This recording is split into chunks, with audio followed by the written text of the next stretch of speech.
Hey guys, Foxtrot Prime here, and welcome to another episode of my Transformers collections. In this episode today, we will be reviewing my Transformers Prime collection. Now, before we get started, I should give a little heads up first. This is one of my more larger Transformers collections, so I'll be introducing the figures into groups of characters at a time. I will not be including the Red Series Prime figures as they are a separate toy line on its own, so it's strictly Prime figures only or third-party Prime figures. Now, let's get started. So, as we can see here, I have a large collection of Transformers Prime figures. I don't have every single one, but I do have some very rare figures here, as well as some third-party ones. Now, let's take a look at the packaging. Here we have some packaging from 2011 to 2012, the Transformers Prime Robots in Disguise line. Now, I know that's a little ironic considering what came after, but I really love the styling on this packaging as well as the product shots. And here are some Transformers Prime Beast Hunters packaging, pretty similar but also quite stylized as well, because for some reason Transformers Prime decided to adapt to Beast Hunters. I still don't know why. Cyberverse did a similar thing by naming their last season Bumblebee Adventures. It's weird. Now, this was a small line TAKARA did called MICRON. Apparently it was just the usual Transformers Prime figures as well as some extras with little mini-cons. Now this is the packaging for the third-party figures I mentioned. These are called Transformers Prime APC figures. They are basically the first edition Transformers Prime figures, but with really nice paint detail. Here we have Team Prime, Optimus Prime, Ratchet, Bulkhead, Bumblebee and RAZORBACK, a wonderful group of figures from a wonderful show. I also have Jack Darby, which came with one of the APC figures by the way, which is why I don't have Raph or Miko sadly. But still, we're here for the Transformers of course. And in all honesty, these are really good figures. Hasbro came out with really good toys for Transformers Prime. I really wish they were able to get all the characters released such as Hardshell. It's a shame that we never actually got a better version of DARKSTEEL or SKYLINX, but oh well, that's just the world we live in. Well, what do we have here? It's mighty Megatron with his trusty followers Shockwave and Soundwave.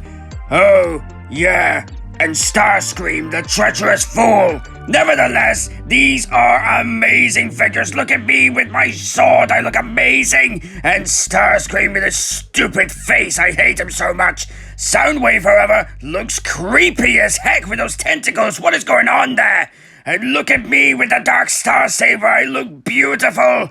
Worship me in my chrome paint, I look gorgeous. Are you done, Lord Megatron? Shut up, Starscream! 2 Wreckers and 2 bots. It's Ultra Magnus, Wheeljack, Cliffjumper, and Smokescreen. Now, I don't have the RID version of Ultra Magnus, only because the Beast Hunters one is more accurate, and he also has the Forge of Solus Prime. How could I resist? Now, I really do wish I had the first edition version of Cliffjumper, but still, this one, all in all, is still a nice version. I really recommend it. And also, Smokescreen looks pretty nice, despite the fact he's got some inaccurate paint areas, but still, these are really nice figures. Now, Ultra Magnus, for some reason, comes with a jetpack. I have no idea why, but that's awesome. Knockout, it's your turn. What do you mean? Oh, I see. Well, as you can see here, we have myself, Knockout, Breakdown, and, Arachnid. Oh, I completely forgot my deluxe figure didn't have a really good mold.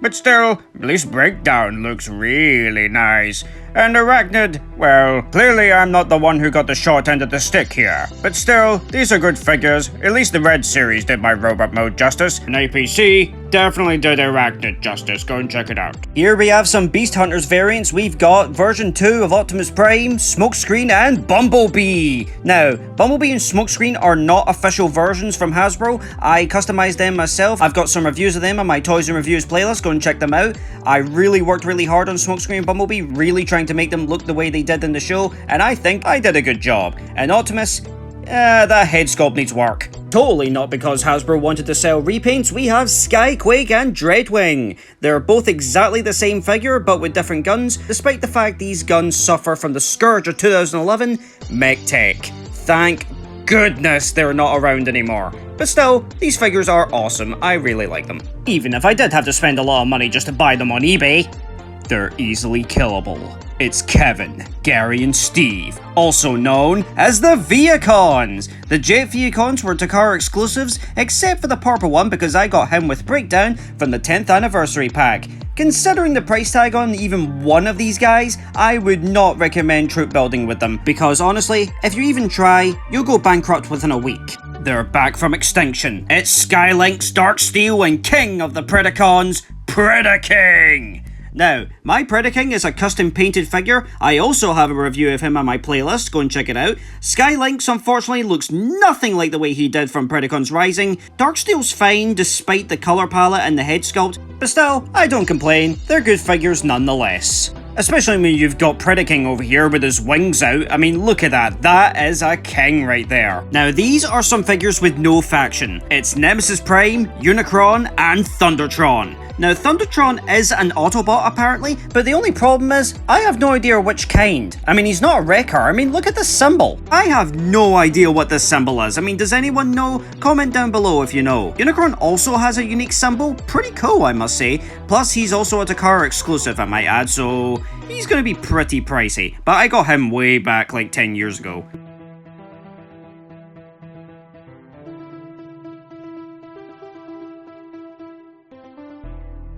They may not be Autobots or Decepticons, but they are still cool figures nonetheless. Here are some bonus Autobots from the Prime line. It's IRONHIDE, PROWL, and HOTSHOT. I really love the design on these guys. They are really cool looking. HOTSHOT, I have no idea why he's completely blue, but I really like his goggles. IRONHIDE is inspired from his movie design. You can tell by the giant hand cannon he's got there. PROWL, his head reminds me so much of the Transformers animated PROWL, except he's got like a G1 body. I think it's based on the Transformers Universe game appearance, but still, these figures are amazing. Love them so much. Let's move on.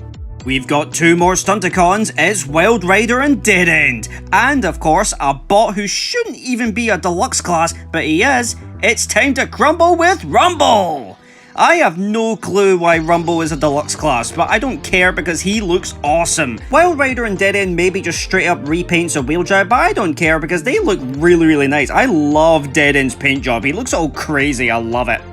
We have another two Predacons that I just wanted purely because their molds look awesome. It's Razorback and RIPCLAW. I really like RIPCLAW's design. She has a really nice head sculpt. I love it. I love the paint job. And Razorback looks really nice and beefy. He looks like he's ready for battle and to give one heck of a fight to anyone who stands in his way. These Predacons are really cool. I'd highly recommend adding them to your Predacons collection. Now, these are not Prime Line figures, but they are Prime Line molds. This is SLIPSTREAM and CHROMIA. CHROMIA is a Generations figure, but she's using the RC mode. She looks really cool. And SLIPSTREAM is using the first edition STARSCREAM mode. I believe she was a Collector's Club exclusive, but still, she looks really nice. They did have a Collector's Club exclusive Barricade in Transformers Prime's PROWL mode. He looked really cool, and I really wish I had him, but sadly I don't. And that is it, guys. We've reviewed the entirety of my Transformers Prime collection.